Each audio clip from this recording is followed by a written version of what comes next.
Si vous êtes nouveau sur la chaîne, n'oubliez pas de vous abonner et d'activer la cloche de notification. On commence.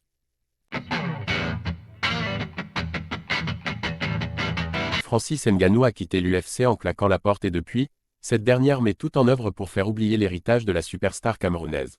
Un comportement que le sulfureux Israël Adesanya a d'ailleurs commenté sans filtre, avant l'UFC 305. Francis Ngannou va entamer un nouveau chapitre de sa carrière de combattant, le 19 octobre prochain. Cette date marquera en effet les grands débuts du Predator au PFL, face au colosse Renan Ferreira. Après un an consacré à la boxe anglaise pour 2 défaites contre Tyson Fury et Anthony Joshua, il est donc temps pour le natif de Battier de revenir aux sources, d'enfiler les mitaines et de remonter dans l'octogone.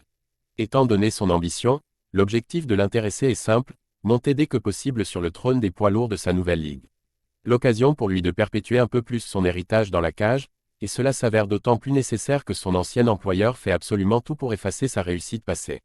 On parle là bien évidemment de l'UFC, que Ngannou avait quitté en fin d'année 2022. Izzy Adesanya prend la défense de Francis Ngannou.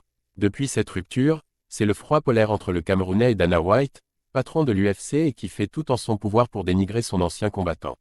Il avait même tenté une opération assez honteuse impliquant les origines de ce dernier, ce qui n'avait forcément pas plu à beaucoup de monde. Grand ami de la superstar, Israël Adesanya a d'ailleurs lâché une grosse mise au point à son sujet avant l'UFC 305.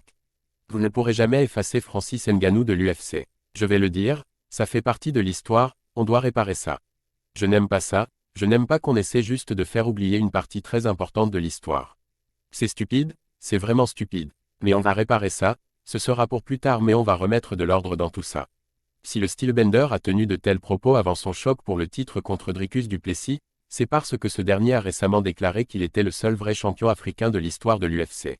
Problème, Ngannou l'a été avant lui et cependant pendant 2 ans.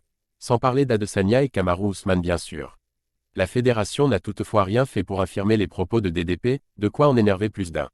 Dana est un énorme chouineur. On l'avait tous vu venir. Israël Adesanya est l'un des plus gros noms actuels à l'UFC, mais il reste avant tout l'un des meilleurs amis de Francis Ngannou.